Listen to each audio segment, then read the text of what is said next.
জিন্দাবাদ জিন্দাবাদ নবীর সেনা জিন্দাবাদ, বলুন জিন্দাবাদ। আমল করো নামাজে রোজা কায়েম করো সুন্নিয়াত, আমল করো নামাজে রোজা কায়েম করো সুন্নিয়াত। জিন্দাবাদ জিন্দাবাদ জিন্দাবাদ নবীর নবীজির আশিক যিনি মরে ও মরে না তিনি, নবীজির আশিক যিনি মরে ও মরে না তিনি। কাফন পরে ঘুমিয়াছে গাউসুল আজম বগদাদ, কাফন পরে ঘুমিয়াছে গাউসুল আজম বগদাদ। জিন্দাবাদ জিন্দাবাদ নবীর সেনা জিন্দাবাদ, জিন্দাবাদ জিন্দাবাদ নবীর নবীর জন্য হওরে পাগল ও হে নবীর আশিক সকল, নবীর জন্য হওরে পাগল ও হে নবীর আশিক সকল। পার করিবে দয়াল নবী রোজ হাসরে ফুল সিরাত, পার করিবে দয়াল নবী রোজ হাসরে ফুল সিরাত। জিন্দাবাদ জিন্দাবাদ নবীর সেনা জিন্দাবাদ, জিন্দাবাদ জিন্দাবাদ নবীর। আমল করো নামাজে রোজা কায়েম করো সুন্নিয়াত, আমল করো নামাজে রোজা কায়েম করো সুন্নিয়াত। জিন্দাবাদ জিন্দাবাদ নবীর সেনা জিন্দাবাদ, জিন্দাবাদ জিন্দাবাদ নবীর। বাবারা আসুন না, বাজেট কি সামনে যাইতেছি, যেই ভাইয়েরা মাহফিলের আয়োজন করেছেন, যাদের আয়োজনে এত সহজে আমরা মাপ পেয়ে গেলাম, তাদের জন্য দোয়া করা আমাদের দরকার আছে কিনা? আজকের এই যুব সংঘের ভাইদেরকে আল্লাহ পাক হায়াত দেখ, সকলে বলুন আমিন। বাবার আসুন, আমি পবিত্র কোরআন শরীফ থেকে হাদিস শরীফ থেকে যা তেলাওয়াত করেছি এখন আলোচনায় ঢুকবো। আল্লাহ যেটুকুন তৌফিক দিবেন আমি সেটুকুন আলোচনা করব। আসুন আলোচনায় যাই, তার আগে একটু মহব্বতে দরুদ শরীফ পড়ুন, আলোচনায় ঢুকে যাব। আল্লাহুম্মা সাল্লি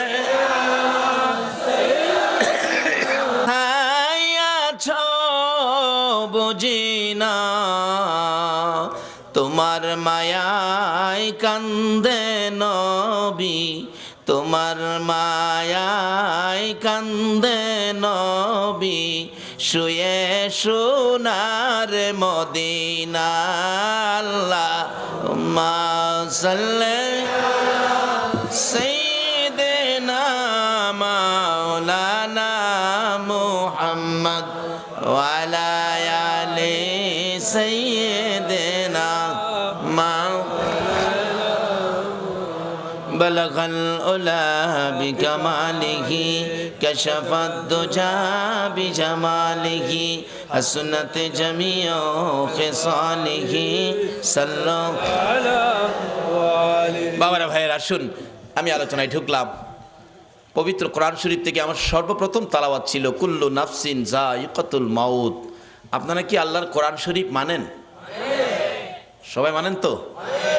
আল্লাহ আপনাদের উদ্দেশ্যে ঘোষণা দিলেন, সকল প্রাণীর উদ্দেশ্যে কুল্লু নাফসিন যায়িকাতুল মাউত, সকল প্রাণী একদিন মৃত্যুর কোলে ঢলে পড়বে।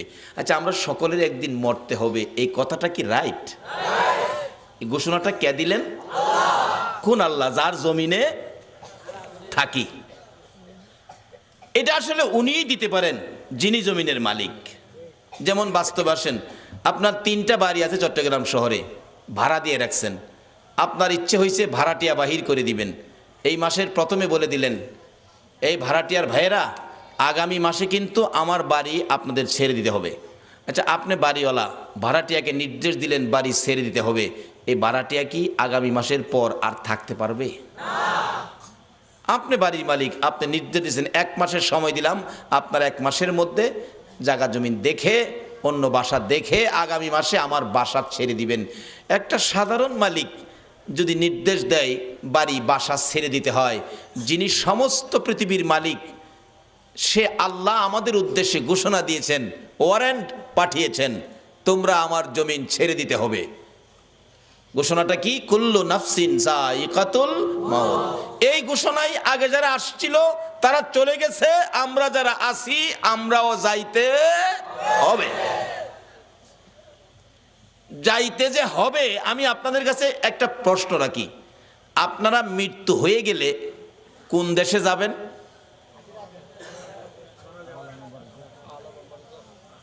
কবরে যাবেন না?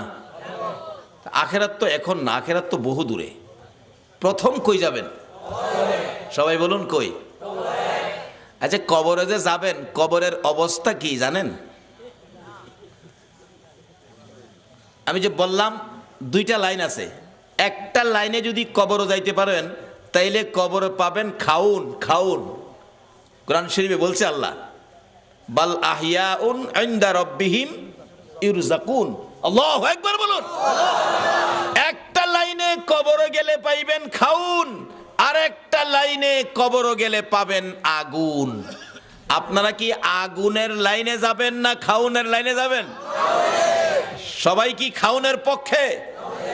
তাইলে মৌলবীরা দোষ দিয়েন না, খালি মৌলবীরা খায়। আপনারা সবাই কিন্তু খাউনের পক্ষে, কি ঠিক নেই?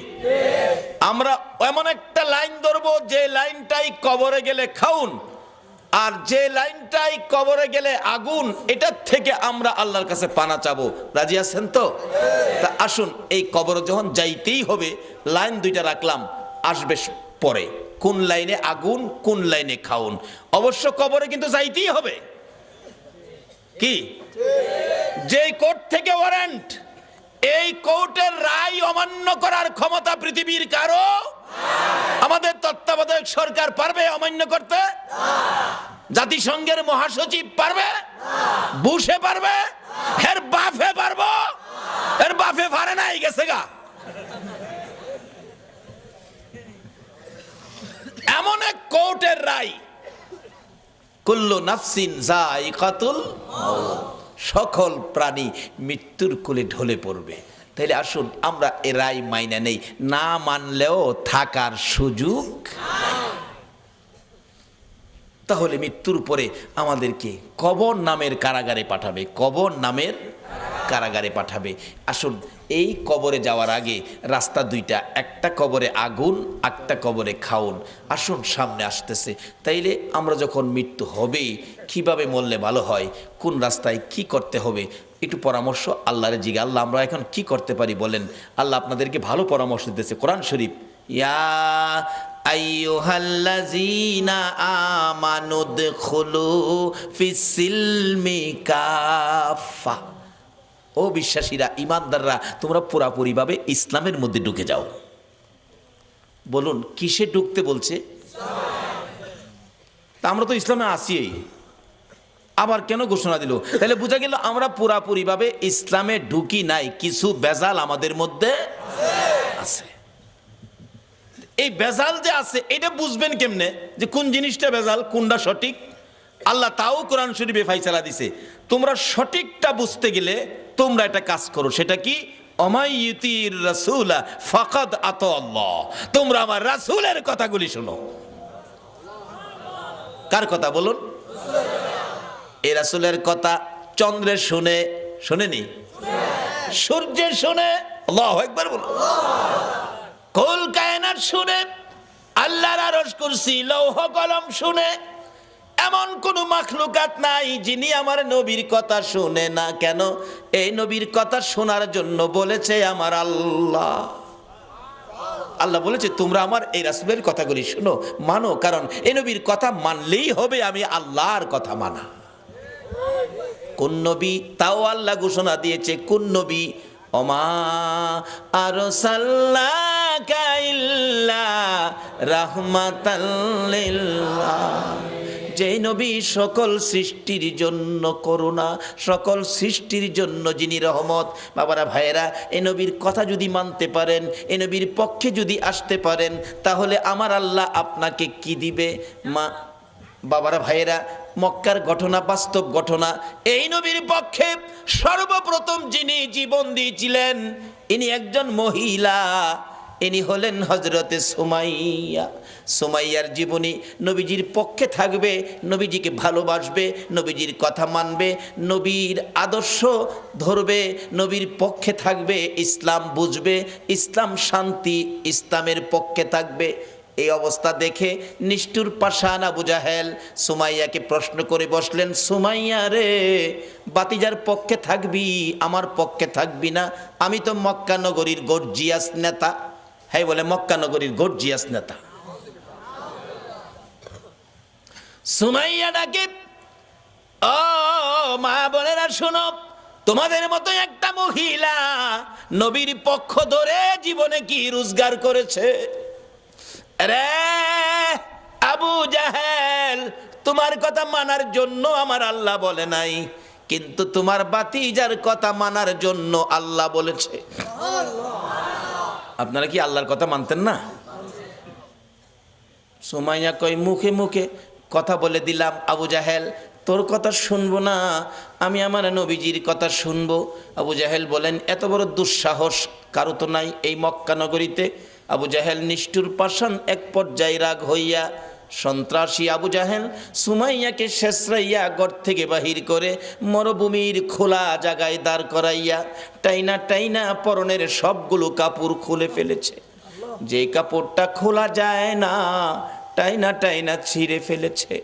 একবারে উলঙ্গ করে পাগলিনী আমার নবীর আদরের, আমার নবীর পাগলিনী সুমাইয়াকে উলঙ্গ করে দাঁড় করাইয়া ডাকতেছে, আবু জাহেল, ও সুমাইয়া, বল এবার তোরে কে রক্ষা করবে? সুমাইয়া চোখ দুইটা বন্ধ করে হাতটা এইভাবে বুকের উপর রেখে চোখের পানিগুলো গাল বেয়ে বেয়ে জর্জর করে ছাড়তেছে। আবু জাহেল ডাকে, মক্কার লোকেরা রে, দেখা যা, আমার বাতিজার পক্ষের লোক সুমাইয়াকে উলঙ্গ করেছি। সুমাইয়া কান্দে, মাবুদ, আবু জাহেল মক্কার মানুষ ডাকে আমারে দেখার জন্য, তোমারে একবারও ডাক দেয় না। মাবুদ, আমি সুমাইয়া তোমারে ডাক দিলাম, তোমার বন্ধুর পাগলিনী সুমাইয়ারে দেখা যাও না। আমার আল্লাহ বলেন, সুমাইয়া রে, আমার বন্ধুর ভালোবাসায় বেইজ্জতি হইতেছস, আমি আল্লাহ তোর দাওয়াত কবুল করলাম, আমি তোরে দেখবো। আবু জাহেল রাগ হয়ে গেছে, আল্লাহরে ডাকো দেখার জন্য, দাঁড়াও ভালো করে দেখাইতেছি। ঘরের ভিতরে যাইয়া বল্লম নিয়ে বেরিয়ে আসলেন আবু জাহেল। বল্লম নিয়ে এসে আমার নবীর পাগলিনী সুমাইয়া রে তল পেটের নিচে এত জোরে আঘাত করলো, সুমাইয়া চিত হয়ে জমিনে পড়ে গলাকাটা মুরগির মতো লাফায়, জিব্বাটা বাহির করে দিয়ে কান্দে, মাবুদ গো, তোমার বন্ধুর পাগলিনী সুমাইয়ার জীবন যায় গো, দাওয়াত দিলাম দেখা গেলা না। আমার আল্লাহ ডাকে, জিবরাইল রে, আমার বন্ধুর পাগলিনী সুমাইয়ার জীবন যায়, কাঁদতেছে দেখার জন্য, আমি আল্লাহ কেমনে খালি হাতে দেখবো রে? আমার জান্নাতুল ফিরদাউসটা উঠাইয়া দে, বন্ধুর পাগলিনী সুমাইয়ারে আমার জান্নাতুল ফিরদাউস দান করে দিলাম। এই নবীর পক্ষ ধরে হযরতে সুমাইয়া মহিলা হইয়া কবরে যাওয়ার সময় জান্নাতুল ফেরদাউস হাতে লইয়া ওই কবরের মধ্যে ঢুকেছে। আপনারা কি জান্নাত নিবেন না জাহান্নাম নিবেন? জান্নাত নেওয়ার রাস্তাই হলো নবী মুহাম্মদুর রাসূলুল্লাহর রাস্তা। শুধু জান্নাত নয়, আজকে যারা নবীর ভালোবাসায় বসে আছেন, আপনারা কি কেউ নবীজিরে দেখছেন? কেউ দেখছেন না? এই নবীর ভালোবাসা দেখেন নাই, বাংলার জমিনে বসে আছেন, এইভাবে আপনাদের মতো ভালোবাসায় নবীরে দেখে নাই হযরতে ওয়াসকরণী। 7 বছর বয়স নবীরে ভালোবাসে। কয় বছর? কিন্তু ওয়াসকরণী পিতাহারা হয়ে গেলেন। মার গলায় ধরে কান্দে, মাগো বাবা নাই, সংসার কেমনে চলবে? মা বলেন, বাবা চিন্তা করো না, আল্লাহ চালাবে। ওয়াসকরণী সম্পূর্ণ সংসারের দায়িত্ব নিতে হলো। 7 বছর বেড়া বকরি দুম্বা লইয়া পাহাড়ে পাহাড়ে যায়, বেড়া বকরি দুম্বা ছেড়ে শুধু গুনগুন গুনগুন করে গান গায়, দয়ার নবী মায়ার নবী গো, আপনি আমার জীবনের জীবন। বলুন, দয়ার নবী নবী মায়ার নবী গো আপনি আমার ওয়াজ করুনি নবীরে দেখে নাই এই চোখে শুধুমাত্র নবীর ভালোবাসার গান গাই দিন যাই রাত্র যাই মাঝে মাঝে পাহাড়ের চূড়ায় নিরিবিলি বসে নবীর ভালোবাসার গান গাই এদিকে কারো কারো দুম্বা কারো কারো বকরি ভাগে থাফাইয়া নিয়ে যায় মাঝে মাঝে বিচার যায় মায়ের কাছে ও ওয়াসকরণীর মা তোমার ওয়াসকরণীর বেড়া বকরি দুম্বা অনেকগুলি বাগে নিয়ে গেছে মার কাছে বিচার গেলে বাড়িতে আসলে ওয়াসকরণী জিজ্ঞেস করে মা বাবা গো তোমার বেড়া বকরি দুম্বা বলে বাগে খাইছে তুমি কইছিলা মা আমি কাছে ছিলাম না তাহলে খবরটা কি ওয়াসকরণীটা ডাকে মা গো আমি দেখেছি বাঘ আসছে গো মা কিন্তু বাঘ আসে ঠিকই আমার বকরির পাশে বাঘ নাকটা লাগাইয়া গো নাক আমার বকরির গায়ে লাগাইয়া হাত লাগাই না রে নবীর আশিকেরা গো যেই নবীর আশিকে ওয়াসকরণী তার বেড়া বকরি দুম্বা জংলার বাগে খায় না নাক লাগাইয়া হাত লাগাই না মা আমি দেখেছি ভাগ এসে আমার বকরি ছেড়ে দিয়ে অন্যের বকরি ধরে নিয়ে যায় এ হলো নবীর ভালোবাসার পুরস্কার মাগো কোনোদিন ভয় পায়ও না ওয়াসকরণীর বকরি জংলার বাগে খাবে না ওয়াসকরণীর মধ্যে আছে নবীর ভালোবাসা যেই নবীর সৃষ্টি না হইলে বাঘের সৃষ্টি হতো না ওয়াসকরণী একদিন মাকে বললেন মা আমাকে একটু অনুমতি দিবেন আমি নবীর সাথে দেখা করে আসি যাও বাবা দেরি করো না তাড়াতাড়ি আইসো নবীজি বাড়ির সামনে চোখের পানি ছেড়ে ছেড়ে ডাকেন আমার নবী আছেননি বাড়িতে ও দয়ার নবী আছেননি বাড়িতে ভিতর থেকে কে যেন বলে দিলেন নাই নাই নবীজি বাড়িতে নাই ওয়াসকরণী দুইটা চোখের পানি আমার নবীর বাড়ির সামনে রেখে গেল কি রাখলো চোখের পানি চলে গেলেন মায়ের আদেশ চলে যেতে হয় দেরি করা যাবে না কিছুক্ষণ পর আমার নবী মায়ার নবী উপস্থিত বাড়ির সামনে দাঁড়ায়া নবী একটা চিৎকার মারছে বাড়িতে কে আসো গো আমার ওয়াসকরণী বুঝি আসছিল আল্লাহু আকবার বলো না দেখে ভালোবাসাই যদি এত জ্বালা রে আজকে কারা না দেখে নবীর ভালোবাসাই বসে আছো ওয়াসকরণীর মতো পাগল হইয়া কারা মাহফিলের আয়োজন করেছো তোমাদের জীবন ধন্য হইয়া গেছে হযরত ওয়াসকরণী চলে গেলেন আমার নবী বাড়ির সামনে দাঁড়াইয়া চোখের পানি ছেড়ে দিলেন তোরা কে কোথায় রে আমার ওয়াসকরণী আসছিল তোরা বসতে দিলি না লোকেরা বলেন হুজুর কেমনে জানেন আসছিল তোরা কথা জিজ্ঞাস না রে আমার ওয়াসকরণীর চোখের পানির গন্ধ জমিনে পাওয়া যায় যেই নবীর ভালোবাসার চোখের এক ফোঁটা পানির দাম আল্লাহর আরশের চাইতেও বেশি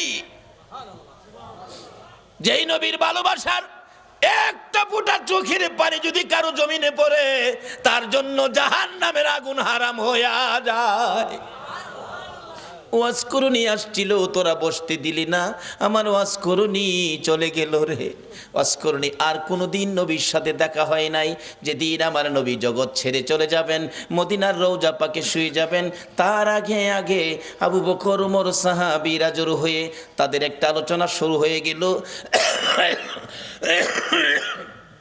আমার নবী দুনিয়ার থেকে বিদায় হলে নবীজির জুব্বা মুবারক নিশ্চয়ই আবু বকর পাবে আবু বকর আমার নবীকে বড় ভালোবাসতেন আরেকজন বলেন না আবু বকর পাবে না সম্ভবত মেয়ের জামাই হযরতে আলী রাদিয়াল্লাহু তাআলা আনহু পাবেন আরেকজন বলেন না উমর পাইতে পারেন আরেকজন বলেন উসমান গনি বহু টাকা খরচ করেন বহু দান করেন নবীর ভালোবাসায় উসমান গনি পাবেন এইভাবে আলোচনা শুরু হলে অনেকে মিলে আমার নবী উপস্থিত কি নিয়ে তোমরা আলোচনা সমালোচনায় বসেছো? হুজুর, ভাবতেছিলাম আপনার বিদায় পরে আপনার জুব্বা মুবারক ভাগি জানি কে হয়ে যায়। আমরা কেউ ভাবছি ওমর পাবে, কেউ ভাবছি আবু বকর পাবে, কেউ ভাবছে উসমান গনি পাবে, কেউ ভাবছে হজরত আলী পাবে।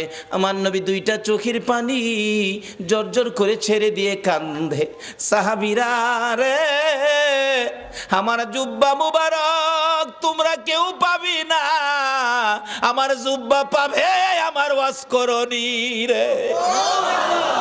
সাহাবীরা একজন আরেকজনের দিকে তাকাই, এটা আবার কোন শব্দ নবীজি ব্যবহার করলেন? ওয়াজ করনি নামে কোনোদিন কাউরে আমরা দেখি নাই। কে সেই ব্যক্তি?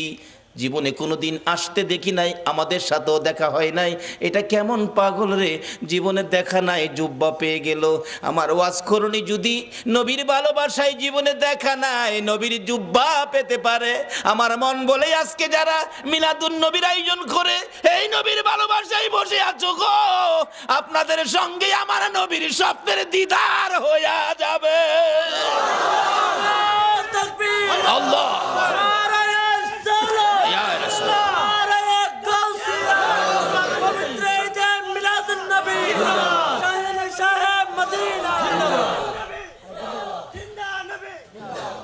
বাবারা ভাইরা, হযরতে ওয়াজ করুনির জন্য আমার নবী জুব্বা বাজেট করেছে না দেখে ভালোবাসায়। আমরাও তো না দেখে ভালোবাসায় বসে আছি। আজকে কি আমাদের নবী আমাদের জন্য একটা বাজেট কি নবী দিতে পারে না? নবী যে বাজেট করতে পারে এই বিশ্বাস কি আপনাদের আছে? এটা কি মানেন? তাহলে আসেন, অনেক সময় আবার অন্যজনে প্রশ্ন করে বসবে এটার প্রমাণ কি নবী যে বাজেট দিতে পারে। বাস্তবে আসেন, একটা মদিনার ঘটনা। মদিনায় একটা নবীর আশিক ছিল। নবীর আশিকটা নবীজির রওজা পাকের পাশে পইরা থাকে, খায় না। মানুষে কয় তুই খাইতি না, মইরা যাবি তো? কয় খাইতাম না। কেন খাইতি না? যে নবীর বাড়িতে আইছি, নবী যদি খাওয়ায় তাইলে আমি খাবো, না হয় মইরা যাবো, খাইতাম না। রোজার পাশে বইটা রয়েছে। নবীজি স্বপ্ন যুগে একদিন বললেন, এই পাগল, তুই যে পাগলামি করতেছস, আমি খাওয়াইলে খাইবি, এখন কি আমার চুলাই কি রান্না হয়? পাগল কয়, রান্না টান্না বুঝি না, আপনি খাওয়াইবেন খামু, না খাওয়াইলে মরে যাবো। কি করব? নবীজি একদিন স্বপ্ন যুগে এসে দুইটা রুটি, নবী পাক স্বপ্নে দুইটা রুটি দিয়ে গেলেন। আচ্ছা বলুন, নবীজির স্বপ্ন কি স্বপ্ন না বাস্তব? বিশ্বাস করেন? তাইলে আপনি ইমানদার। যেই নবীর ওই রকম এক একজন ইমানদারের জন্য 10টা পৃথিবীর সমান একটা জান্নাতের বাজেট। নবীজির স্বপ্ন কি স্বপ্ন না বাস্তব? যদি কেউ নবীজিকে স্বপ্নে দেখেন, কোনো সন্দেহ নাই সরাসরি নবীকে দেখছেন। কারণ নবীর সুরত ইবলিশ ধরার ক্ষমতা নাই। দুইটা রুটি নবী দিলেন। অনেক সময় স্বপ্নে আমরাও তো কিছু পাই, কিছু খাই, এরকম হয় না? হয় না? এক বেচারা স্বপ্নে দেখে চিকন চাইলের পোলাও, দেশি চাউল, দেশি মুরগির রান দেওয়ার আগে হাই খাইতাছে, স্বপ্নে খুব খাইতাছে। এবার যে মুরগির রানের তে গুস্ত ছুড়াই তো টান দিছে না, হাত গিয়া বাড়ি অলনি না লাগছে। বাড়ি অলনি তো চিল্লানি মারছে, আমারে মাইরা লাইছে রে, মাইরা লাইছে। চিল্লানিতে কিন্তু হ্যার ঘুম ভাঙছে। ঘুম ভাঙছে পরে কই কি হয়েছে, কি হয়েছে? কই তুমি আমার নাক ভাঙ্গা লাইছো। কই দেখ নাক ভাঙলে ভাঙছে, যে একটা খাউন খাইছি। বাড়ি অলনি কই আমি পাশে এত খাউন খাইলা, আমারে কইলা না কি খাইছি একটু দেহি। তাড়াতাড়ি করে বাতি জ্বালাইছে, বাতি জ্বালাইয়া দেহে খাতা ছিঁড়া মুহ দিয়া থুই রাখছে। তা আমরার স্বপ্নের খাউন হইল খাতা ছিঁড়া। বলুন, নবীজির স্বপ্নে দেওয়া কি খাতা ছিঁড়া? আসুন না সেই নবীর পক্ষে যাই। আল্লাহু আকবার বলুন। ওই আশিক বলেন, পাগল বলেন, আমি 2 রুটি পাইয়া স্বপ্নেই খাইতে শুরু করলাম। খাইতে খাইতে 1.5 রুটি খাইলাম। অর্ধেক রুটি হাতে আমার ঘুম ভেঙে গেছে। ঘুম ভাঙ্গার পরেও দেখি আল্লাহর কসম, নবীর দেওয়া স্বপ্নের রুটির 1.5 রুটি খাওয়ার পর অর্ধেক রুটি এখনো আমার হাতের মধ্যে আছে। বলুন, এই নবী এখনো উম্মতের কিছু দেওয়ার ক্ষমতা আছে কিনা? তাহলে আসুন সেই নবীর পক্ষে যাই, সেই নবীর দেখানো রাস্তাটার মধ্যে দাঁড়াই, তাহলে পাবো। নবীকে স্বপ্নে দেখলে এটা বাস্তব। একজন আল্লাহর ওলি, নামটা আমার খেয়াল নাই, খেলে আসলে বসবো, উনি স্বপ্নে দেখে নবীজির সামনে বসা, নবীজি এভাবে দাড়ি মোবারকে খাওয়াইতেছেন। এমন সময় একখান দাড়ি মোবারক ভাঙ্গা জমিনে পড়ে গেছে। ওই আল্লাহর ওলি কই হাই হাই, নবীজির দাড়ি মোবারক জমিনে, তাড়াতাড়ি করে হাতে ধরে মুঠ করে মুঠের মধ্যে নিয়ে আসছেন। ওনার ঘুম ভেঙে গেছে, দেখে ঘুম ভাঙার পরও হাতের মুঠ বন্ধ, মুঠ খুলে দেখে নবীজির দাড়ি মোবারক। ছিল স্বপ্ন, এখন বাস্তব। হাই হাই, নবীজির দাড়ি মোবারক কই রাখবো, কোথায় রাখবো, জায়গা ভালো জায়গা কই আছে, এখন না পায়া মাথার টুপির মধ্যে দিয়া সিলাই করে মাথায় রাখে। ওই আল্লাহর ওলি বলেন, নবীজির দাড়ি মুবারক আমার মাথায় থাকার কারণে দিনের বেলা রৌদ্রের মধ্যে রাস্তায় বাহির হলে মেঘের টুকরা এসে আমার মাথার উপর ছায়া দিত। আজকে সে নবীর পক্ষে যতদিন মুসলমান না যাবে ততদিন পর্যন্ত বিপদ থেকে বাঁচতে পারবে না। বিপদ থেকে বাঁচার একটাই পথ, সেই পথটা হলো নবী মুহাম্মদুর রাসূলুল্লাহর পথ। যে নবী স্বপ্নে দিলে এখনো দিতে পারে, আচ্ছা সে নবীর পক্ষে আমরা যারা বসে আছি, নবীজি কি আমাদের কিছু দিতে পারে না? তাই বলতেছিলাম, ওয়াজ করুনি নবীর ভালোবাসায় কি পাইতেছে দেখেন, আর আপনাদের জন্য কি বাজেট। আমার ওয়াজ করুনিকে আমার জুব্বা মুবারক তোমরা দিয়ে দিও।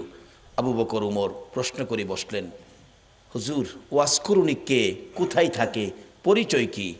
আমার নবী চোখের পানি ছেড়ে দিলেন, ও আমার সাহাবীরা শোনো, ওয়াজ করুনি পরিচয় হলো নাম জিগাইলে নাম বলবে না, ঠিকানা জিগাইলে ঠিকানা বলবে না, কিন্তু বুঝবে কেমনে?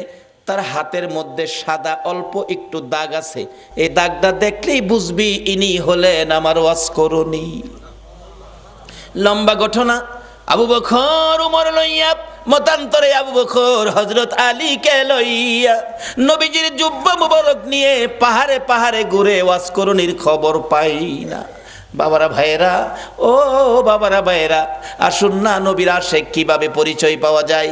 যাইতে যাইতে কোথাও পাই না, রাখালেরা রে ওয়াজ করুনি নামে কোনো পাগল তোমরা দেখছো নি? রাখালেরা বলেন, আপনার নাম কি? আবু বকর। ও আবু বকর, ওয়াজ করুনি চিনি না, ওই সামনের পাহাড়ের উপরে নির্জনে একটা পাগল বসে থাকে, নাম কি আমরা জানি না। দৌড়ে গেলেন, দুইজন প্রশ্ন করেন, আপনার নাম কি? আমার নাম জিগেলেন, আমি তো আল্লাহর বান্দা। তাইলে কিছুটা ইঙ্গিত পাওয়া গেছে। আরে আপনার নাম কি? আরে বাবা নামটা কি দরকার, আমি আল্লাহর বান্দা, আমি কি মিথ্যা বলছি? কয় না, নামটা বলেন। আমি আখিরি নবীর উম্মত। এমনি ওমর থাফা দিয়ে ডাইনে হাতে ধরছে, যে ডাইনে হাতে ধরেছে ওয়াজ করুনি চোখের পানি ছেড়ে দিয়ে চিৎকার মারছে, ওমর, আবু বকর রে, নিশ্চয়ই তোমরা আমার আখিরি নবীর খবর নিয়ে আইছো। আমার আখিরি নবী ছাড়া আমার এই গোপন খবর কেউ জানে না। আমার নবীর খবর কি? আমার নবী বুঝি দুনিয়ায় নাই রে? ও আবু বকর উমর দুইজনে মিলে প্রশ্ন করেন, কিভাবে জানেন আপনি? কত সম্পর্ক ছিল, জীবনে কোনো দিন দেখে নাই। কারা গো এই নবীর মিলাদুন নবীর আয়োজন করেছো, নবীর ভালোবাসার রশি মদিনার সাথে লাগাইছো, নিশ্চয়ই তোমাদের সাথে একদিন আমার নবীর স্বপ্নের দিদার হয়ে যাবে। আবু বকর উমর ডাকে, ও ওয়াজ করুনি নাই রে, আমার নবী দুনিয়ায় নাই, এই জুব্বা মুবারক তোমার জন্য বাজেট করেছে। ওয়াজ করুনি বলেন, আমার জন্য জুব্বা নিয়ে আসছো, এই জুব্বা আমি কেমনে রাখবো রে? আমার নবী নাই, আমি নবীর উম্মতের জন্য কি করব? আবু বকর উমর প্রশ্ন করেন, আমরা আপনাকে কোনো দিন দেখি নাই, এত বড় বাজেট, এত বড় সম্পর্ক কিভাবে করলেন? আবু বকর উমর দুইজনে প্রশ্ন করলে হযরতে ওয়াজ করুনি ডাকে, আপনারা কি নবীকে ভালোবাসেন? হ। আপনারা ভালোবাসার কি প্রমাণ আছে আমারে দেখান তো। কথা কয় না, কি প্রমাণ আছে? নবীজির উহুদের জমিনে দুইটা দান মোবারক ভেঙেছে, আপনারা কি জানেন? হ জানি। দেখি আপনারা হা করেন। হা করলে, ও আবু বকর উমর রে, নবীর দান দান নাই, তোমাদের মুখে দান দেখা যায় রে। কেমন ভালোবাসো। আমি ওয়াসকরণীর মুখের দিকে তাকাইয়া দেখো, আমার মুখে একটা দাঁতও নাই। যেদিন শুনেছি আমার নবীর মুখে দাঁত ভেঙেছে দুইটা, আমি পাহাড়ে বসে পাথর দিয়ে ভাঙলাম দুইটা। উপরের দাঁত ভেঙে ভাবলাম উপরের দাঁত না নিচের দাঁত, নিচের থেকে ভাঙলাম দুইটা। এই দুইটা না হইয়া যদি ডান দিকের হয়, ডান দিক থেকে ভাঙলাম দুইটা। ডান দিকের উপরে না হইয়া যদি বাম দিকের দুইটা হয়, বাম দিকের ভাঙলাম দুইটা। এইভাবে আমি ওয়াসকরণী নবীর ভালোবাসায় ভাঙতে ভাঙতে 32টা দাঁত ভাঙলাম রে। নবীর ভালোবাসায় সবগুলো শেষ করে দিলাম। এবার আবু বকর উমর বলেন, ও ওয়াসকরণী, বুঝেছি তোমার ভালোবাসায় নবী খুশি হইয়া তোমাকে জুব্বা মুবারক বাজেট দিয়েছে। ওয়াসকরণী জীবনে কোনোদিন আমার নবীর দেখা পায় না। এত দূর থেকে যদি ভালোবাসাই নবী পাকের জুব্বা মুবারক পাইতে পারে, আমরা বাংলার জমিন থেকে সত্যিকার অর্থে নবীর ভালোবাসা দিলে আমরা কি নবীর দিদার পাইতে পারি না? বাবারা, কোন নবী? যেই নবীর কথা মানার জন্য আমার আল্লাহ বলেছে কবর যাওয়ার আগে মুসলমান হও। মুসলমান কিভাবে হবেন, কোন কায়দায় কোন আদর্শে মুসলমান হবেন? আল্লাহ বলেছে তোমরা আমার নবীর কথা মানো। কোন নবী? যেই নবী সকল সৃষ্টির জন্য রহমত। এখন এই নবীর কথা আপনারা মানা দরকার আছে কিনা? তাহলে কবরে গিয়া পাইবেন খাউন, আর যদি না মানেন কবরে গিয়া পাইবেন আগুন। কিভাবে আগুন, কিভাবে খাউন? আসুন আমি অল্প সময়ের মধ্যে এটা শেষ করতেছি, আপনাদের কষ্ট হইতাছে না তো? খাউন আর আগুন। নবীর কথা মানলে খাউন, না মানলে আগুন। মানলে আবু বকর, না মানলে আবু জাহেল। মানলে জান্নাতি, না মানলে দুজুকি। সহজ ওয়াজ। নবীর কথা মানবেন। আল্লাহ বলছে, আল্লাহর কথা রাইখা নবীর কথা মানতে রাজি আছেন? তো নবীজি একটা চিঠি নবীর পক্ষ থেকে আসছে আমাদের কাছে। নবীর একটা চিঠি আপনাদের সামনে দিলাম। প্রথম চিঠিটা হলো কাফা বিল মাউতি ওয়াইজান। রাসূল বলছে একটা ওয়াজ যথেষ্ট, তুমি তোমার মৃত্যুর কথাটা স্মরণ করো। আচ্ছা, আমরা যে মরতে হবে এই কথাটা কি রাইট? আল্লাহ তো বলছে, নবীও বলতেছে। আচ্ছা, মরার পরে যে কবরে যাবেন, কবরের জন্য কি কোনো রোজগার করছেন? বাড়ি গাড়ি কত কিছু করলেন, এগুলি যে রোজগার করে বাড়ি টাড়ি করলেন, কবরে যে যাবেন কবর রোজগার কি লইছেন? বাবারে, যত সয় সম্পদ আছে, মইরা দেখেন না, মইরা দেখেন, যত সয় সম্পদ আছে আপনার মৃত্যুর পরে আপনার ছেলে মেয়েরা বাট করে নিয়ে যাবে, আপনারে একটা টাকাও দিবে না। মইরা দেখেন না, এও তো কথা যে মইরা আবার সাম কেমনে, এও তো কতই। আসুন তাহলে একটা বাস্তবতায় যাই। এক বেচারা মইরা দেখছেন, এক বেচারা শুনছে কবরে গেলে আযাব হইব। হ্যাঁ কয় একদিন মইরা দেই কবরে গিয়া, জীবিত বেড়া কবরে গেছে, নিজেই কবর কইরা রাত্রে কবরের উপরে দিয়ে ছানি দিয়া ভিতরে বই রইছে, কি আযাব হয় দেখতো। তো ওয়ারেন্টের আসামি ধরতে পুলিশ যাইতেছিল, দারগা সাহেব যাইতেছে, দুই পুলিশ লইয়া এই যে রাস্তার কিনারে ফাও গেছে গা এই হের কবরের ভিতরে গেছে, পরে এমনি আনজাদা ধরছে। পুলিশ ডাকতেছে, স্যার স্যার বিপদ দি কিছে, টর্চ লাইট লই আইন। টর্চ দেহে বাঙ্গা কবরও ফাও গেছে, দেহে ভিতরে এক বেড়া বসা। হেরে মাথার চুলো ধরে টেন্ডা শেষরায় তুলছে। কিরে কি? স্যার কবর বলে আযাব হইব। মৌলবীরা কয় এর লেগে কবর বসলাম, দেখলাম কি আযাব হয়। কই আযাব নাই তো, খালি পুলিশে ভাড়া মারে।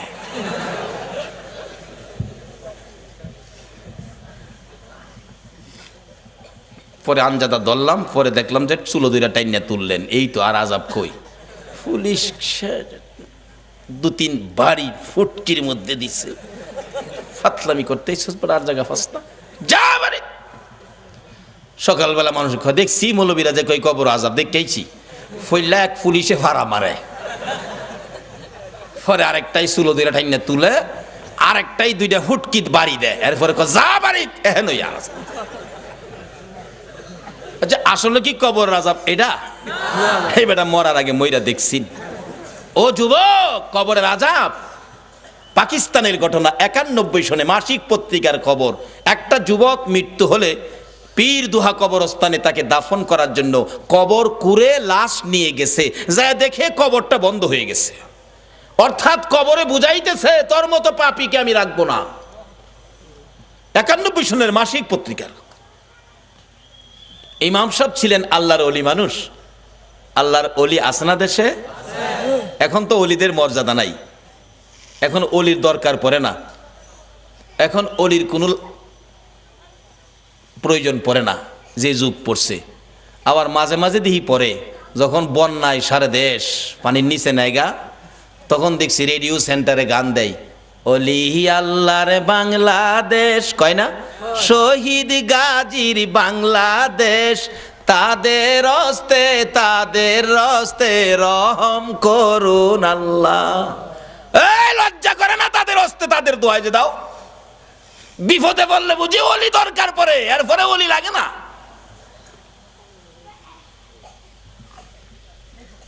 মুসলমানদের 3টে শক্তি, একটা হলো তাওহীদ, আর একটা হলো রিসালাত, আর একটা হলো বেলায়াত।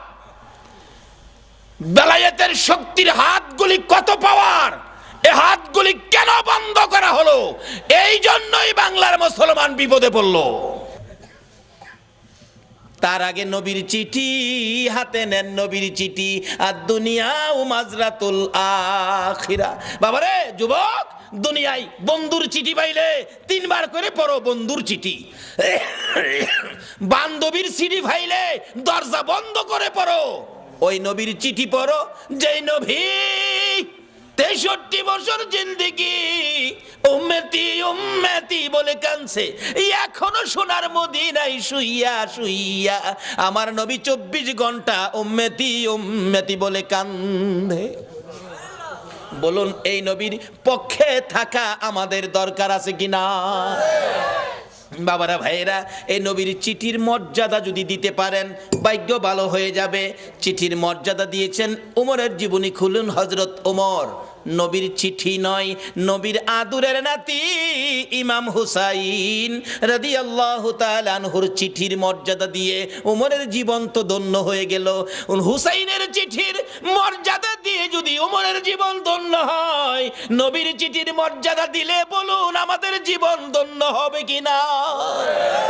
উমর নবীর চিঠি নয়, আদুরের নাতি হুসাইনের চিঠির মর্যাদা কিভাবে দিয়েছেন?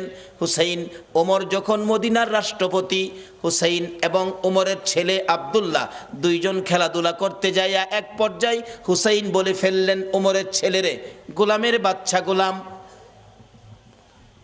আব্দুল্লাহ কয়, হুসাইন আমারে গোলামের বাচ্চা গোলাম কইছেন? হ্যাঁ, বুঝছেন আমার বাবা রাষ্ট্রপতি। বাগেরে থাপ্পড় দেয়, চিনেন না আমার বাবারে।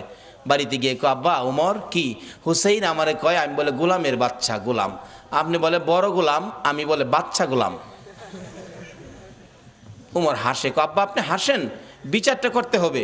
ওমর ডাকে, ও ও আব্দুল্লাহ, যার বিরুদ্ধে বিচার দিয়েছ তার বিচার করার ক্ষমতা আমার নাই। রে আব্দুল্লাহ, যেই নবী সেজদায় গেলে হুসাইন নবীর ঘাড় মুবারকে বসে থাকে, হুসাইন গার মুবারকে বসে থাকলে আমার নবী নামাজের তাসবিহ 5 বার 7 বার 9 বার 11 বার হুসাইন নামে না। নবী চাইলেন নামাইতে, কেন?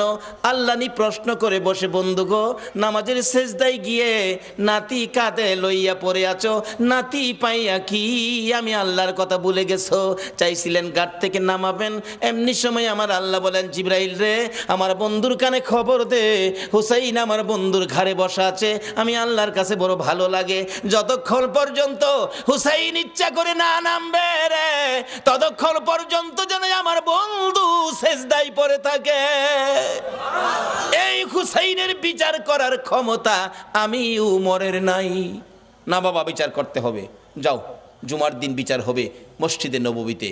ওমর রাষ্ট্রপতি মিম্বরে উঠে ঘোষণা দিলেন, হুসাইন আছেন? হ্যাঁ। আমার ছেলেরে গোলামের বাচ্চা গোলাম কইছেন? হ্যাঁ কইছি। তা আমি তো রাষ্ট্রপতি, আমি তো কোনো গোলাম না, আমারও গোলাম কইলেন, ছেলেরে বাচ্চা গোলাম কইলেন, কই গোলামি করলাম? ইমাম হুসাইন আঙ্গুল ইশারা করে বলে, ওমর আমার সামনে বড় কথা কইেন না, আপনি কি আমার নানার গোলামি করেন নাই?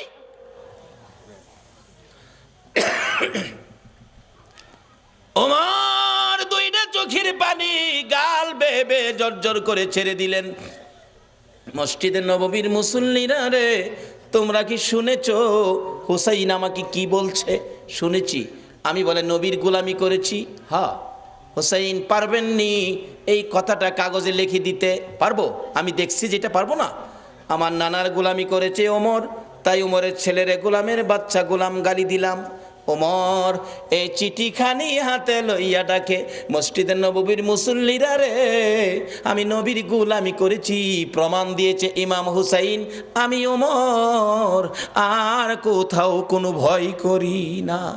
ওমর বলেন, হুসাইন বলেছে আমি নবীর গোলামি করেছি আর আমি ভয় পাই না, নবীর গোলাম হইয়া কবরে যাব। ও মুসল্লিরা, আমি ওমর যদি মৃত্যুবরণ করি, হুসাইনের চিঠির মর্যাদা দিলেন ওমর, আমি ওমর যদি মৃত্যুবরণ করি, আমার কাফনের ভিতরে ঢুকাইবার আগে হুসাইনের লেখা চিঠি রে, নবীর গোলামি করেছি, আমার হাতের মধ্যে দিয়ে আমার হাতটা কাফনের মধ্যে দিয়ে দিও। আমার আল্লাহ কই, ওমর রে, আমার নবীর আদরের নাতি হুসাইনকে ভালোবাসা দিলে, আমার নবী মদিনার রওজাত থেকে বলুন এই ভালোবাসার খবর পাইছে কিনা? হুসাইনের চিঠির মর্যাদা দিয়ে ওমরের অবস্থা কি? ওমর রাষ্ট্রপতি, মসজিদের নববীর মধ্যে নামাজের ভিতরে ওমরের কলিজার মধ্যে ছুরির আঘাত করেছে, জামাতের মধ্যে ওমর ঢলে পড়ে গেছে, রক্তে মসজিদের নববী লাল লাল হয়ে গেছে, মুসল্লিদের পায়ের নিচে জামাতের মধ্যে রক্ত যাইতেছে, মুসল্লিরা নামাজের মধ্যে চিৎকার মারছে, কার রক্ত রে? মসজিদে নববী লাল হয়ে গেছে। ওমর ঢলে পড়ে আছে, ওমরের ছেলে ডাকতেছে, মুসল্লিরা গো, আমার বাবারাই আঘাত করেছে, কে জানি, দরজা বন্ধ করে দেন, প্রতিশোধ নিব, বিচার করব কোন মুনাফেক জানি আঘাত করেছে। ওমর ছোট্ট ছোট্ট সুরে ডাকে, ও বাবা আমার কাছে আসো, প্রতিশোধ নিবা, বিচার করবা আমাকে খুশি করার জন্য। হ বাবা। বাবা রে, বিচার করে প্রতিশোধ নিয়ে খুশি করতে পারবি না, আমাকে যদি খুশি করতে হয় আমি তো মরে যাব রে বাবা। একটা কথা শুনো। কি কথা? ছেলে, নবীজির রওজার পাশে আমার ভাই আবু বকর ঘুমাইছে, আর একটা জায়গা খালি আছে রে ছেলে, আমাকে যদি খুশি করতে হয় মা আয়েশা সিদ্দিকার কাছ থেকে অনুমতি নিয়ে আসো, আমি ওমরকে নবীজির পাশে নিয়ে শোয়াইতে পারো। নবীর পাশে যদি আমারে শোয়াইতে পারো রে, আমি ওমর খুশি হইয়া যাইব।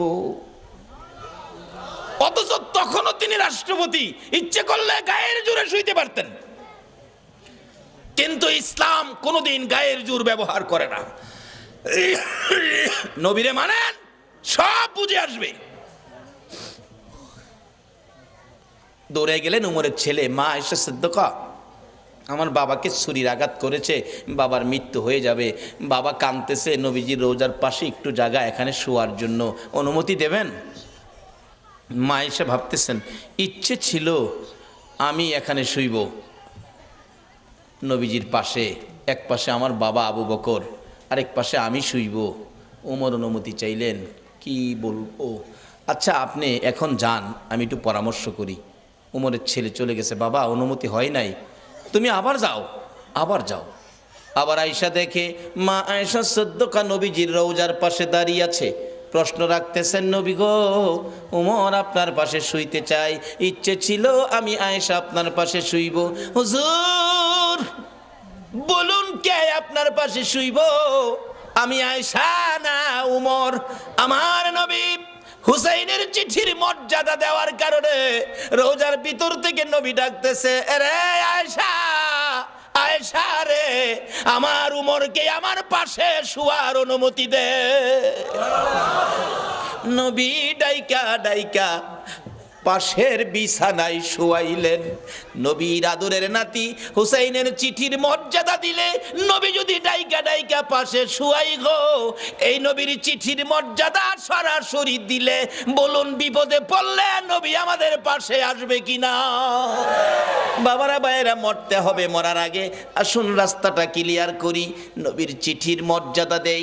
নবী বলেছে কাফা বিল মাউতি ওয়াইজান, একটা চিঠি হলো একটা ওয়াজ যথেষ্ট মৃত্যুর কথা স্মরণ। আরেকটা চিঠি হলো আদ-দুনিয়া ও মাজরাতুল আখিরা, এই জগৎ থেকে আখিরাতের বাজার আমাদের করতে হবে, কিন্তু দুনিয়ার বাজার করলাম, আখিরাতের বাজার নাই।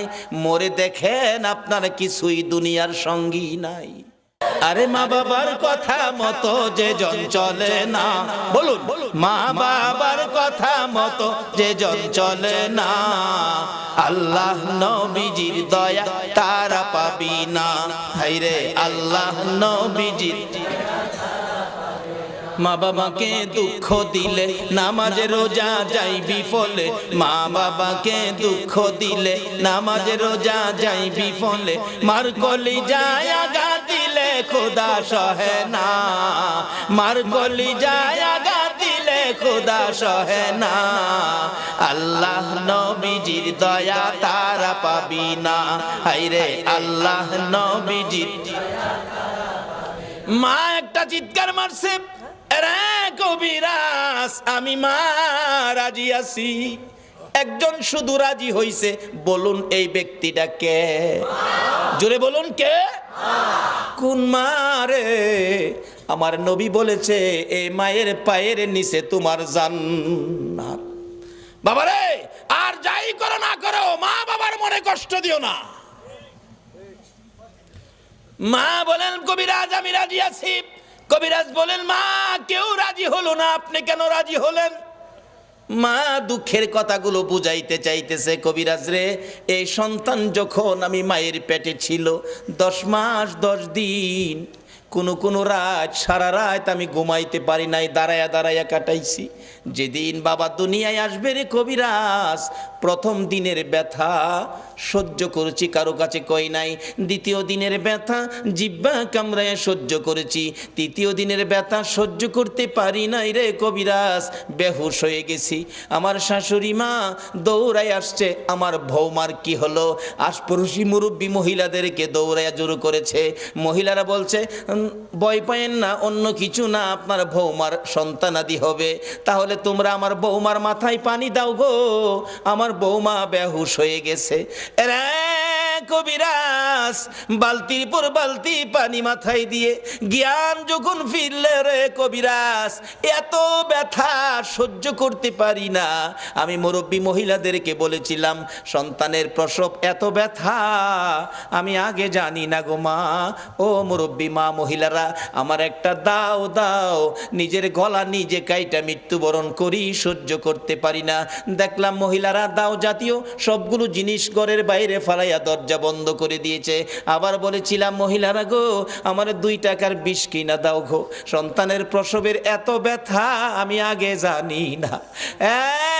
কবিরাজ মহিলার আমার মাথায় হাত বুলাইয়া বুলাইয়া বলছে মা পাগলামি করিস না, সন্তানের প্রসব এই ব্যথার কষ্ট আমরাও করেছি, সন্তানের মা হইলে এই কষ্ট করতে হবে রে মা। আল্লাহরে ডাকো, আল্লাহ আল্লাহ করো। এক একটা ডাক মারতাম রে কবিরাজ, ব্যথায়ও সহ্য হইয়া আল্লাহ গো কইয়া।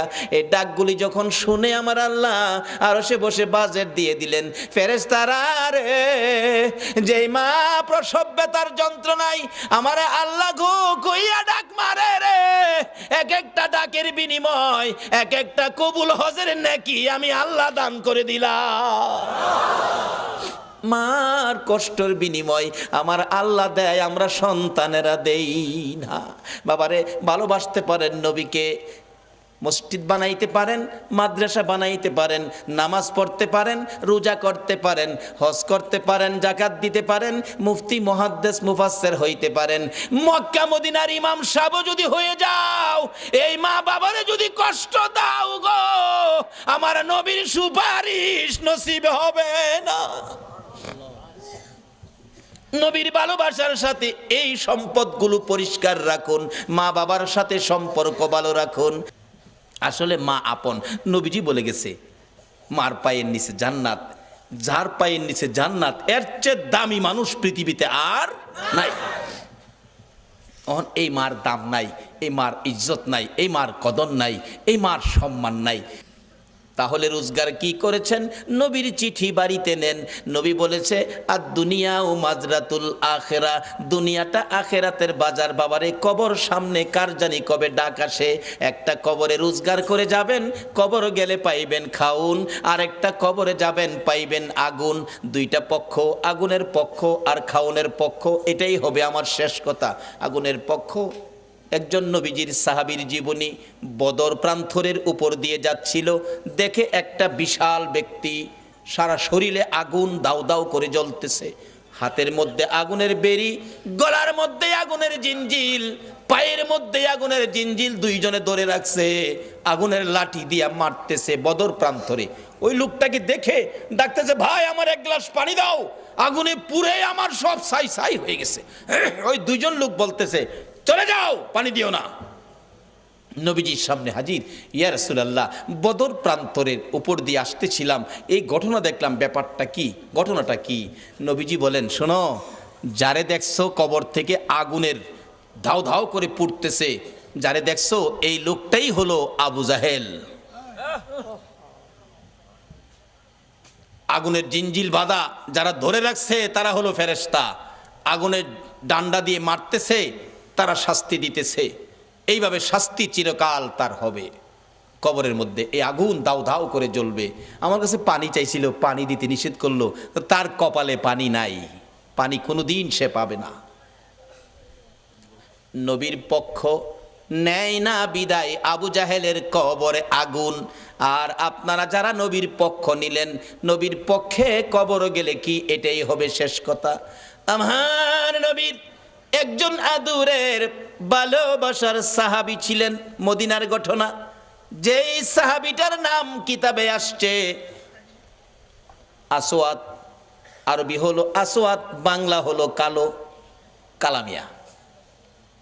নবীজি একদিন ডাকে, আসওয়াদ বিয়ে করছো? জি না হুজুর। বিয়ে করবি? হুজুর বিয়ে করুম, যে আমি তো কালো, কেউ পছন্দ করে না। নবী বলেন, আমি তোমার বিয়ের ব্যবস্থা করব। আচ্ছা, নবীর পক্ষে গেলে বলুন, নবী বিয়ের ব্যবস্থা করবে না? আমি ব্যবস্থা করব। হুজুর আপনি করবেন? আচ্ছা ঠিক আছে। নবীজি একটা চিঠি লিখছে, আসওয়াদ এই নাও, এই চিঠিটা মদিনার বড় বাড়িটা আছে না, বড় বাড়ির মালিকের হাতে দিও। বড় বাড়ির মালিক যায় দেখে বাড়ির সামনে বসা, আসসালামু আলাইকুম চাচা। ওয়ালাইকুম সালাম ভাতিজা। নবীজি চিঠি পাঠাইছে। আরে বলো কি, বসাতে দাঁড়ায় গেছে। নবীর চিঠি খুলে দেখে লেখা, তোমার সুন্দরী মেয়েটাকে আমার কালো সাহাবীর কাছে বিয়ে দিয়ে দাও, ইতি রাহমাতাল লিল আলামিন। চুমা খাইয়া বুকে লাগাইছে, হাই হাই কি ভাগ্য, নবী চিঠি পাঠাইছে, আমার সুন্দরী মেয়েটাকে কালো সাহাবীর কাছে বিয়ে দিতাম। কিতাব লেখে মেয়েটা এত সুন্দরী ছিল, মদিনার মধ্যে এর চেয়ে সুন্দর কোনো মেয়ে ছিল না। এই জন্য মদিনার মানুষ তারে মদিনার হুর কইয়া ডাকতো। কিতাবে আসছে হুরে মদিনা। এই নবীর পক্ষ ধরুন, কে বসে আছো নবীর পক্ষে? কার সেই নসিব? চিন্তা করতেছে, সাহাবিটা লেখলো কালো, মেয়েটা সুন্দর, কালো। নবীজি লেখছে, মানতে হবে। ছেলেটা যে কালো, কেমন কালো জানি, চায় দেখতেছে ভালো করে, চায় দেহে, আরে বাবা রে, একবারে জাহাজ মার্কা। আসলে এমন কালোই ছিল। এখনো মদিনায় কালো বংশের লোক আছে, গেলে দেখতে পারবেন। আসওয়াদ জি, কালো, আমি একটু মেয়ের সাথে পরামর্শ করলে ভালো হয়, নবীজি পাঠাইছে। বাবা তুমি এখন যাও, তোমার আমি পরে জানাবো, মানে মেয়ের সাথে পরামর্শ করব। যুবক যাইতেছে, আসওয়াদ মনটা কষ্ট, মাথা চুলকায়, হুজুর কইছিলাম না, ওই তো না, মানে পছন্দ করে না। আল্লাহ কো, আসওয়াদ রে, আরে যেই নবী আঙ্গুলি ইশারা করলে আকাশের চাঁদ দুই টুকরা হয়, আর এই নবীর লেখা চিঠি বিফল যাইতে পারে না। আজকে যারা নবীর পক্ষে বসে আছেন, আপনাদের এই কষ্ট বিফল যাইতে পারে না। আমি আবদার করব, এই কষ্টের বিনিময় আল্লাহ যেন নবীর স্বপ্নের দিদার নসিব করে দেয়। মনটা কষ্ট। আল্লাহ কয় না, হবে না, ব্যবস্থা করতেছি। মহিলার মধ্যে আল্লাহ পাক রহম দিলেন, মহিলা দৌড়াইছে, সুন্দরী মেয়ে। বাবা যুবক আসছিল, কালো, খুশি, মনটা কষ্ট যাইতেছে। ব্যাপার কি? মা এই যে নবী চিঠি পাঠাইছে, তোমার বিয়ের প্রস্তাব, কালো ছেলে, ভাবলাম তুমি রাজি হও কিনা, এই জন্য বিদায় দিলাম। মেয়েটা চিঠিটা হাতে নিয়ে চুমা খাইয়া বুকে লাগাইয়া ডাকে, বাবা এত নিষ্ঠুর কেমনে হইলা গো? যেই নবীর কথা মানার জন্য আমার আল্লাহ বলেছে, এই নবীর কথা আমার বিয়ের প্রস্তাব। বাবা আমি কালো আর সুন্দর বুঝি না, আমি নবীর কথা মানি রে। ও সোনার বাংলার ভাইয়েরা, মা বোনেরা, যে ইয়াসরিব নামের পাথর আর বালুর দেশ, এই নবীর কথা মাইনা নবীর ভালোবাসা দিয়ে যাইয়া দেখো সোনার মদিনা হইয়া গেছে। আজকে সোনার বাংলা নাম দিয়ে নবীর ভালোবাসা দিতে পারলাম না বিদায় সোনার মানুষ হইতে পারলাম না। মদিনার মহিলারা পর্যন্ত আমার নবীরে কত ভালোবাসে। নবী জীবনী, নবী যুদ্ধে রওনা হলেন, একজন মহিলা 6 মাসের একটা বাচ্চা ছেলে কোলে লইয়া রাস্তায় দাঁড়াইয়া দাঁড়াইয়া কান্দে। আমার নবী বলেন, মহিলারে বাচ্চা কোলে লইয়া কান্দো, ব্যাপার কি হুজুর? মহিলারা যুদ্ধে যাওয়া নিষেধ হয়ে গেছে, আমার আর কেউ নাই গো, আপনার পক্ষে কারে আমি যুদ্ধে দিব? ও মা বোনেরা, তোমার কোন সন্তান এই মাহফিল কমিটির সদস্য গো?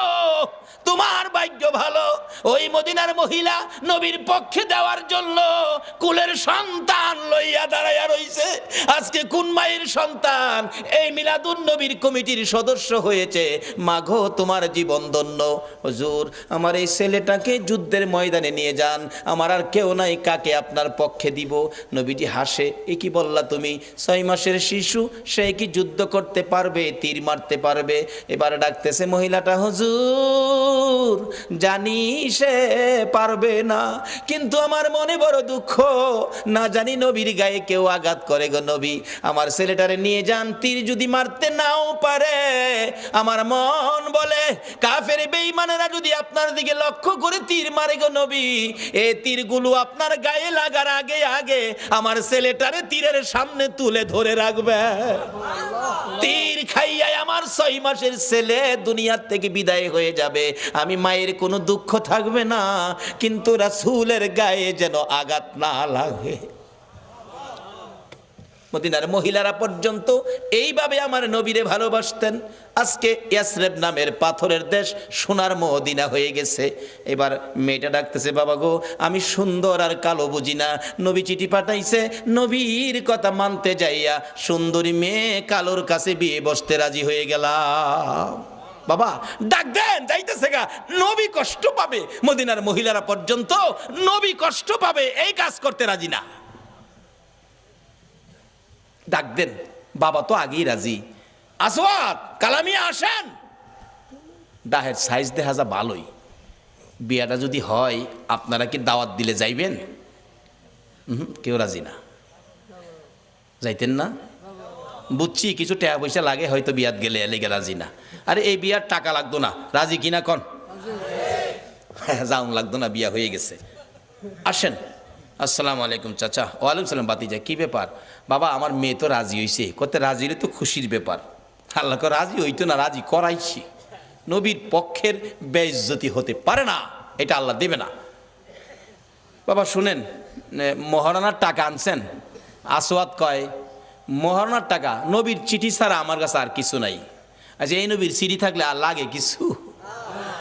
নবীর চিঠি কিছু নাই। মেয়েটা কয়, আব্বা আপনি না ধনী মানুষ, নবী যখন পাঠাইছে মনে হয় গরিব লোক, মহারানার টাকা দেওয়ার জন্য আপনি তাকে কিছু সাহায্য দেন। কেমন মেয়ে, বাবারে পরামর্শ দেয়, নবী খুশি হইব কোন কাজে, দেন নবী খুশি হইব, আল্লাহ খুশি হইব, সাহায্য, যৌতুক না সাহায্য।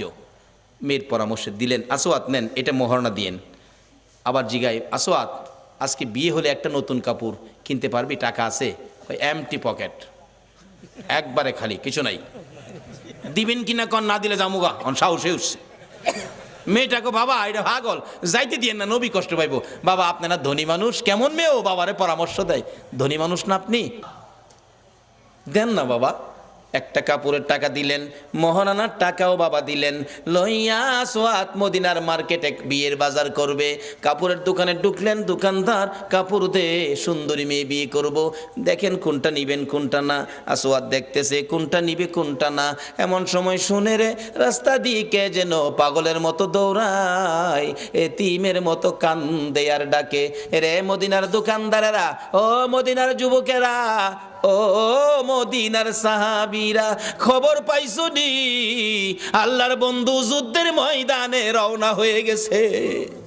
এমনি সময় যুবকেরা দৌড়াইয়া বাড়িতে গিয়ে যুদ্ধের পোশাক পরে তরবারি হাতে মার পায়ে সালাম করতেছে, মা গো বিদায় দাও গো মা। নবী বলে যুদ্ধে গেছে, বিদায় দাও, দেখা হবে হাসরের ময়দান। দোকানদারেরা দোকান বন্ধ করতেছে, দোকানদারি করবে না। আসওয়াদ নিজেকে নিজে প্রশ্ন করে, ও আসওয়াদ, নবী বলে যুদ্ধে যাইতেছে, তুই কি এখন যুদ্ধের বাজার করবি না বিয়ের বাজার করবি? মন ফাইসালা দিলেন নবী যুদ্ধে যাবে, বিয়ের বাজার করব না। বিয়ের বাজারের সবগুলো টাকা লইয়া, নবীর ভালোবাসা কাকে কয়, একটা তরবারি বিয়ের বাজারের টাকা দিয়ে যুদ্ধের বাজার তরবারি কিনে নবীর পিছে পিছে দৌড়াইয়া যুদ্ধের ময়দানে যুদ্ধ করতে করতে হযরতে আসওয়াদ শহীদ হয়ে গেছে। যেই যুদ্ধে 70 জন সাহাবা জীবন দিয়েছে, আমার নবী যুদ্ধ শেষে ডাকতেছেন, সাহাবীরা রে আমার শহীদদেরকে দাফন কর, গোসল দিস না রে, রক্ত মাখা জামাগুলো পাল্টাইস না, রক্ত মাখা জামা সহ দাফন করে দে। আমি নবী হাসরের ময়দানে আমার আল্লাহরে দেখাবো আমার উম্মতেরা কত পাগল ছিল। সেই নবীর ভালোবাসায় কারা বসে আছেন? আমার নবী দাফনের নির্দেশ দিলে 69 জনকে রক্ত মাখা জামা কাপড় সহ দাফন করা হলো। 70-এর মাথায় দূরে পড়ে আছে হযরতে আসওয়াদ। নবী বলেন, সাহাবীরা রে আমার আসওয়াদ বিয়ে করতে গিয়েছিল, এই ময়দানে দেখা যায়। একজন বলেন, হুজুর আমি দেখেছি বিয়ের বাজারের টাকা দিয়ে আপনার কথা শুনে যুদ্ধের বাজার করে জীবন দিয়ে ফেলেছে। আমার নবী বলেন, কাছে যাইয়া দেখি নতুন তরবারিটা হাতে চিত হয়ে পড়ে আছে, জিহ্বাটা বাহির হয়ে কপালে লাইগা রইছে, কলিজাটা বাহির হইয়া থরথর করে কাঁপতেছে। আমার নবী ডাকে, আসওয়াদ রে মদিনার হুর নিলি না, নবীর ভালোবাসায় জীবন দিলি রে, কলিজা দেখাইয়া বিদায় হইলি, মাবুদ আমার আসওয়াদ রে কি দিবা গো আল্লাহ। নবী বলেন, আমি কবরের পাশে দাঁড়িয়ে আছি, আসওয়াদের লাশটা ধরে ধরে নিয়ে আনতেছে কবরে দেওয়ার জন্য। নবীজি কবরের দিকে তাকাইয়া মুস্কি মুস্কি হাসতেছেন। সাহাবীরা বলেন, ইয়া রাসূলুল্লাহ এই কবরের দিকে তাকাইয়া মুস্কি মুস্কি হাসেন কারণ কি? আমার নবী বলেন, সাহাবীরা রে আমি যা দেখি তোমরা তা দেখো না, আমি যা জানি তোমরা তা জানো না। হুজুর কি দেখে হাসলেন আমরা জানতে চাই। আমার নবী ডাকে, সাহাবীরা রে আমার আসওয়াদ মদিনার হুর ফালাইয়া আমি নবীর ভালোবাসায় বিয়ের বাজারের টাকা দিয়ে যুদ্ধের বাজার করে জীবন দিয়ে কবরে রওনা হয়েছে। আমি তার কবরের পাশে দাঁড়াইয়া দেখি রে মদিনার হুরের পরিবর্তে রে আসওয়াতের কবরে জান্নাতের হুর পাঠাইয়া দিছে। একটা পক্ষ হলো জান্নাতে খাউন, কবরের মধ্যে জান্নাতের হুর, আরেকটা পক্ষ হলো কবর আগুন। যেই পক্ষটা নবীর দুশ্মন এটার কবরে হবে আগুন, আর যেই পক্ষটা নবী ভালোবাসছে নবীর পক্ষে ছিল এই পক্ষটাই হবে জান্নাতের খাউন, আর কবরে হবে জান্নাতের হুর। বাবারা কবরে যখন যাইতেই হবে এই পক্ষটা ধরুন, যেই পক্ষটাই কবরে গেলে, যেই নবীর ভালোবাসাই কবরে গেলে দুনিয়ার হুরের পরিবর্তে জান্নাতের হুর কবর আসে, সেই পক্ষটাই হলো মিলাদুন নবীর পক্ষ, সেই পক্ষটাই হলো ঈদে মিলাদুন নবীর পক্ষ, সেই পক্ষটা হলো এই নবীর ভালোবাসা, এই নবীর কথাগুলো মানা।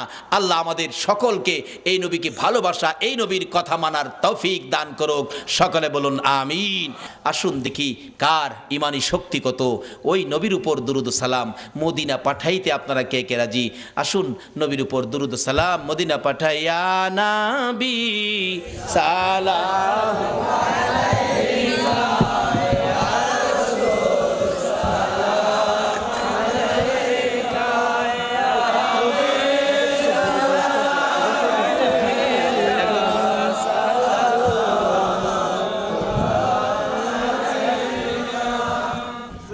ইয়া রাসূল সালাম আলাইকা ইয়া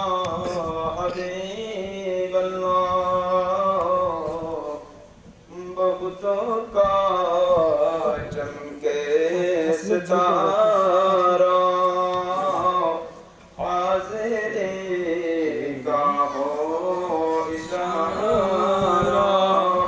दिल के कर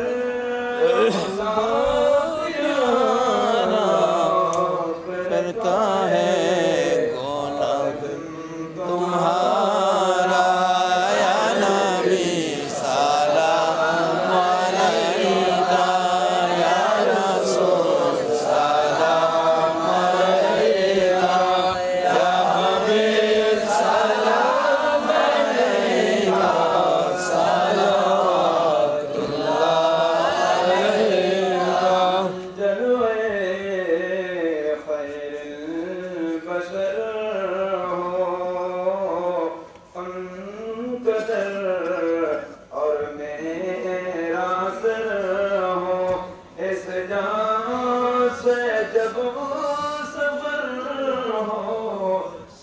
मुझको दिल पर नजर हो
আসুন আমরা দোয়া করি, দোয়ায় শরীক হন। আল্লাহুম্মা আমিন।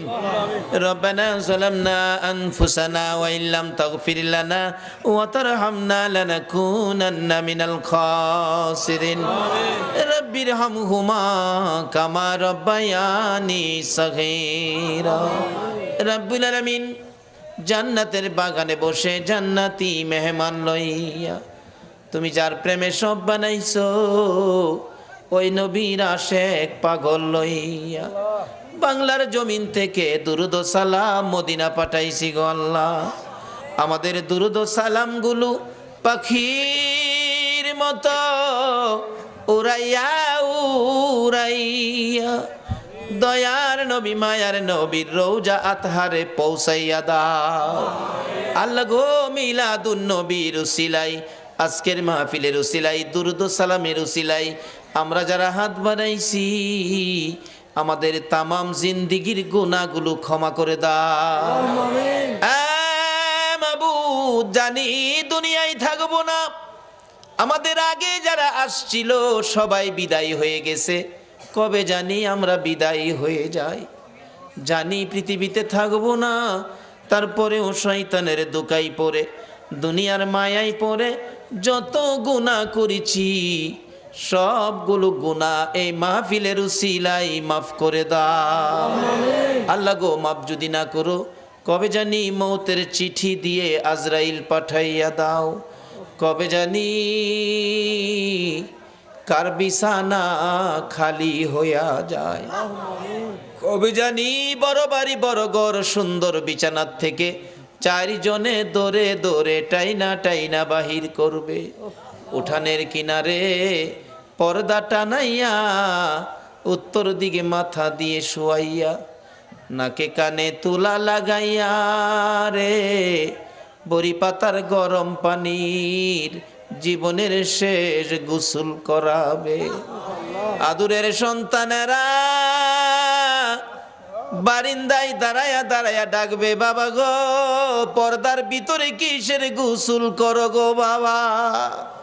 মা টাইনা টাইনা সন্তানের বুকে জড়াবে, আয় এতিম এতিম রে আয় আমার বুকে আয়, তোর বাবা যেই গোসল করে রে, আজ থেকে তোমরা এতিম হইয়া গেছো। মউত কত এতিম দেখি রাস্তায় রাস্তায় দাঁড়ায়া কান্দে। একটা এতিম ছেলে ঈদের দিন পুরান জামা কাপড় লাগাইয়া কান্দে। জিজ্ঞেস করি বাবা কেন কান্দো? হুজুর সবাই নতুন জামা পরলো, আমার নতুন জামা নাই। কেন নতুন জামা নাই? বাবাকে বলো নতুন জামা দিবে। ছেলেটা কান্দে, হুজুর আমার বাবা নাই, আমি এতিম গো এতিম, একটা জামা কিনার মতোই আমার কেউ নাই গো। ও এতিম রে এতিম, কবে জানি কার সন্তানেরা এতিম হয়ে যায়, কবে জানি কার জীবনের শেষ গোসল, কবে জানি কার জীবনের শেষ পোশাক সাদা কাপড় লাইগা যায়। ওই দিন আসার আগে এ মাহফিলের উসিলায় আমাদের সবাইকে তুমি মাফ করে দাও। আমাদের মধ্যে যারা বিপদে আছে বিপদ থেকে উদ্ধার করে দাও, যারা ঋণগ্রস্ত আছে ঋণ থেকে মুক্ত করে দাও। আল্লাহ গো, ও আমার আল্লাহ, যাদের ছেলে নাই ছেলে দাও, যাদের মেয়ে নাই মেয়ে দাও, যাদের ছেলেও নাই মেয়েও নাই, ছেলে মেয়ে দিয়ে তাদের কলিজা ঠান্ডা করে দাও গো আল্লাহ। মাবুদ, আমাদের মধ্যে যারা নামাজি নামাজ কবুল করে নাও, যারা নামাজ পড়ে না নামাজের বুঝ দান করে দাও, যারা ব্যবসা করে ব্যবসায় বরকত দাও, যারা চাকরি করে পদোন্নতি দান করে দাও, যারা গৃহস্থী করে জমির ফসলে বরকত দাও। আল্লাহ গো, যারা মক্কা মদিনা যাওয়ার পাগল, পাখির মতো উড়াইয়া মক্কা আর মদিনা লইয়া যাও গো আল্লাহ। মাবুদ, যারা বিদেশ থাকে সকল বিদেশি ভাইদেরকে হেফাজতে রাখো গো আল্লাহ। যারা বিদেশ যাবে তাদের মনের আশা পুরা করে দাও গো আল্লাহ। খাস করে আজকের মাহফিল কমিটি সোনার ছেলেদেরকে তোমার নবীর পক্ষে কবুল করো গো আল্লাহ। সভাপতি সাহেব, সুযোগ্য চেয়ারম্যান সাহেব এত রাত পর্যন্ত মাহফিলের পক্ষে কষ্ট করেছে, আল্লাহ ওনাকে নেক হায়াত বাড়াইয়া দাও। এই পর্যন্ত যারা মাহফিলে মিলাদুন নবীর পক্ষে কষ্ট করে বসে আছে গো, সবাইকে তোমার নবীর স্বপ্নের দিদার দেখাইয়া দিও গো আল্লাহ। তোমার নবীর স্বপ্নে না দেখাইয়া কারু গায়ে সাদা কাফন লাগাইও না গো আল্লাহ। আল্লাহ মিলাদুন নবীর পক্ষে যারা বসা সকলকে তুমি আফত বিপদ আযাব গজব অ্যাক্সিডেন্ট বা মুসিবত শয়তানের শয়তানি দুশ্মনের দুশ্মনী হইতে বাঁচাইয়া রহমত বরকত শান্তি দ্বারা ভরপুর করে দাও গো আল্লাহ। আল্লাহ খাস করে দোয়ার দরখাস্ত করেছেন, এই মাহফিলে সাহায্য করেছেন প্রবাসী ভাইয়েরা, আল্লাহ যাদের সহযোগিতায় এই মাহফিল কায়েম হয়েছে, আল্লাহ তাদেরকে নেক হায়াত বাড়াইয়া দাও। এই সংগঠনের সদস্য ভাইয়েরা বড় কষ্ট করে নবীর বাগান সাজিয়েছে, আল্লাহ গো এই সদস্য ভাইদেরকে তুমি নেক হায়াত বাড়াইয়া নবীজির প্রেমের মালা গলায় পরাইয়া দাও। আল্লাহ যাদের পিতামাতা কবরে মাফ করে দাও। আল্লাহ যারা পরীক্ষার্থী পরীক্ষা দিতেছে, মা বাবার মনে বড় আশা রে ছেলে মেয়ে ফাঁস করে বাড়িতে আসবে, আল্লাহ মা বাবার কলিজা ঠান্ডা করে দিও।